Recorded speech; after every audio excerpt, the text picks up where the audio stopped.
लिखी हुई हैं। नेक्स्ट वन है the word for someone who copies the work of other is plagiarist, और जो हमारे पास वर्क होता है उसको हम क्या कहते हैं, प्लेजराइज कॉन्टैक्ट, और ये सारा कुछ चीज़ क्या होता है उसको प्लेजरिज्म कहते हैं। अभी तो चैट जीपीटी की भी प्लेजरिज्म जो है ना वो पकड़ी जाती है। प्लेजरिज्म वैसे इसका मतलब ये होता है कि आप इंटरनेट से कोई चीज़ भी कॉपी करते हो और उसको जो है ना कॉपी करके उसकी एक असाइनमेंट बना के आगे कहीं सबमिट कर देते हो अपने वर्क को अपना बना के, तो वो जब चेक किया जाता है तो पता चलता है जी ये तो आपने किसी वेबसाइट से उठाया, ये किसी और का वर्क है, तो उसको हम क्या कहते हैं, प्लेजरिज्म। उसके बाद आ जाता है at what distance is the normal human I most relax when focus on an object. अच्छा, कितने फासले पर कोई ऑब्जेक्ट पड़ा हो तो जो ह्यूमन आई है वो उस पर फोकस कर सकती है, वो हमारे पास है 25 सेंटीमीटर। आप देख लें अभी आप मोबाइल या लैपटॉप यूज़ कर रही हैं, कंप्यूटर पीसी वगैरह यूज़ कर रही हैं, तो कितने डिस्टेंस पर बैठ कर जो है ना आप उसको यूज़ कर रही हैं, आपकी आई से उस स्क्रीन का डिस्प्ले का कितना डिस्टेंस है। In the context of the self inductance what is the quantity to which the total flux is proportional, वो हमारे पास इसका जो आंसर है वो करंट बनता है। उसके बाद हमारे पास नेक्स्ट वन है कि sound waves can not be. अच्छा, वेव्स वगैरह और ये रेडिएशंस के करेक्टरिस्टिक्स आपको पता होना चाहिए। पोलराइज्ड जैसे साउंड वेव्स है, रेडियो वेव्स होती हैं, ठीक है। उसके अलावा हमारे पास अल्ट्रावायलेट रेडिएशंस होती हैं और इंफ्रारेड रेडिएशंस होती हैं, साथ में अल्फ़ा गैमा और बीटा जो है ना वो वेव्स होती हैं। ये सारी चीज़ों की जो है ना वो आपको आनी चाहिए। माइक्रोवेव्स भी होती हैं, मैक्रोवेव्स भी होती हैं, इनकी थोड़ा बहुत आपने करेक्टरिस्टिक्स पढ़ लेनी है। Correct spelling of the word, spell पूछे जाते हैं बाज़ औक़ात अभी वर्ड के, तो हीनस हमारे पास एक वर्ड था वहाँ पर गिवन था, उसके स्पेल पूछे गए थे, तो ये बनते हैं। इसका मतलब होता है कोई भी टेरिबल, कोई शॉकिंग चीज़ जो होती है उसको हम ये हीनस वर्ड यूज़ करते हैं। My grand father is thinking Orthodox. अच्छा, ऑर्थोडॉक्स का मतलब क्या होता है? ऑर्थोडॉक्स का मतलब होता है ट्रेडिशनल, यानी कि स्टीरियोटाइप, ओल्ड थिंकिंग होती है कि ओल्ड थिंकिंग ज़्यादातर हम इसको रिलीजियस थिंकिंग के साथ भी जो है ना वो कनेक्ट करते हैं कि आप मजहबी रुझानात ज़्यादा रखते हैं। मजहबी इस वजह से कि जो पहले लोग होते थे, ओल्ड पीपल जो होते थे, उनकी जो थिंकिंग है, जो उनके अकीदे हैं, वो उन्होंने वही रखने हैं, उनकी वही थिंकिंग है, और उन्होंने कोई भी साइंटिफिकली चीज़ अगर आप उनको प्रूव भी कर देंगे लेकिन वो उसको मानेंगे नहीं। मिसाल के तौर पर गांव वगैरह में अभी भी जो लड़कियों की शादी है ना, वो उनकी मर्ज़ी के ख़िलाफ़ या उनको पूछे बगैर जो है ना वो की जाती है। क्यों? क्योंकि उनकी सोच ये डेवलप है कि अगर लड़की बताती है कि मैंने इससे शादी करनी है तो उसको बड़ा बुरा तस्वर किया जाता है और माँ बाप इसको अपनी बेइज्जती समझते हैं। तो ये एक आर्थो जो है ना वो डॉक्स उनकी थिंकिंग है। तो और बाकी मजहबी रुझानात भी होते हैं कि बंदा एक्सट्रीमिस्ट लेवल पर चला जाता है, तो इसको आप थोड़ा सा अंडरस्टैंड कीजिएगा। Which solid has a simple molecular electric structure with low electric energy, the answer is the sulphur.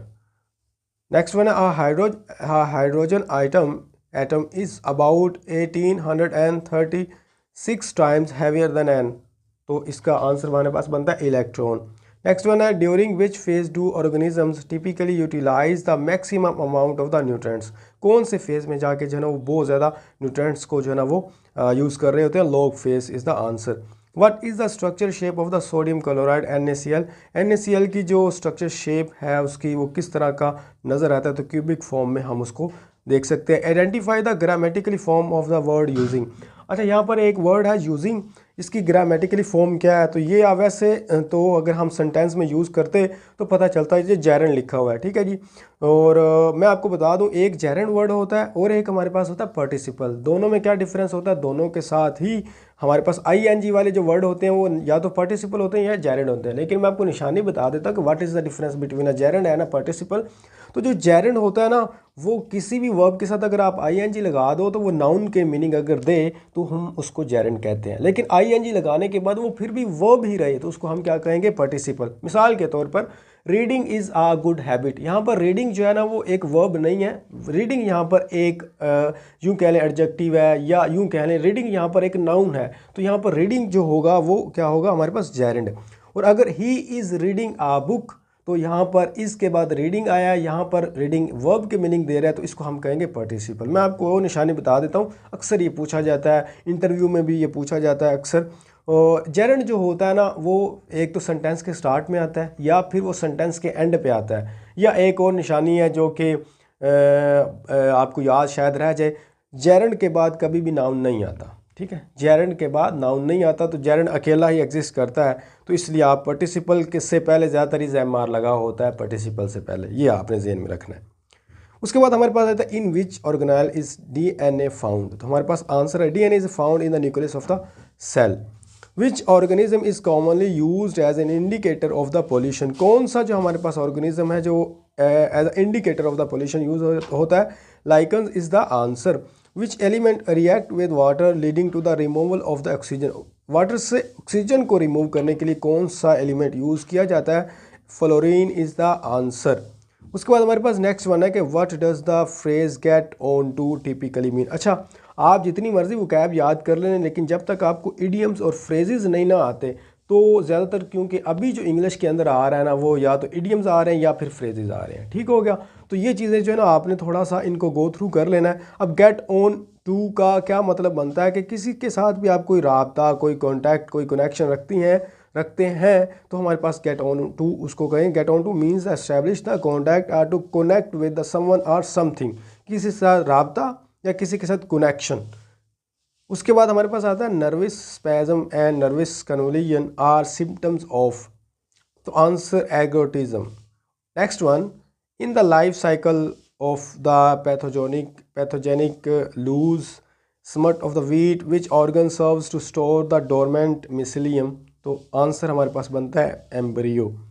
और सेकंड लास्ट है जी, may you succeed fall under which type of the sentence structure. अच्छा, हमें पता है जी sentence की जो types हैं वो कुछ ही हैं, जैसे कि एक्सक्लेमेटरी सेंटेंस होता है हमारे पास, इंट्रोगेटिव होता है, डिक्लेरेटिव होता है, इम्पेरेटिव होता है। अच्छा, ये चीज़ें हो गई। अब इसमें से हम वैसे इसको लगाएं तो एक्सक्लेमेटरी लगा सकते हैं, लेकिन इसका असल जो है वो हमारे पास बनता है ऑप्टेटिव। ऑप्टेटिव वो होता है जिसमें हम विश, कर्स, ब्लेसिंग इसको शो करते हैं। और ऑप्टेटिव सेंटेंस की एक निशानी होती है कि उसके अंदर या तो मे का वर्ड आता है, मे MAY मे, या फिर उसके अंदर विश का वर्ड जो है ना वो इस्तेमाल किया जाता है। तो आप इसको जो है ना वो चेक कर लीजिएगा, मतलब याद करने के लिए। तो इस तरह के सेंटेंस अगर आ जाता है तो एक्सक्लेमेटरी बाद में लगाइएगा, पहले ऑप्टेटिव हो तो हम ऑप्टेटिव को वहाँ पर यूज़ करेंगे। उसके बाद हमारे पास आता है what is the synonym for the cultivated. अच्छा, कल्टिवेटेड जो होता है ना इसका मतलब होता है हल चलाना, प्लो इसको इंग्लिश में कहते हैं PLOUGH। लेकिन यहाँ पर इसका मीनिंग हमने टेम दिया हुआ है। टेम का मतलब होता है डोमेस्टिक, यानी कि घरेलू। और अगर हम इसको वैसे और मीनिंग में, कल्टिवेट का एक और मीनिंग होता है सिविलाइज्ड। अगर कोई चीज़ सिविलाइज्ड है ना तो फिर हमारे पास वो टेम भी हो जाती है, यानी कि डोमेस्टिकेटेड, घरेलू चीज़।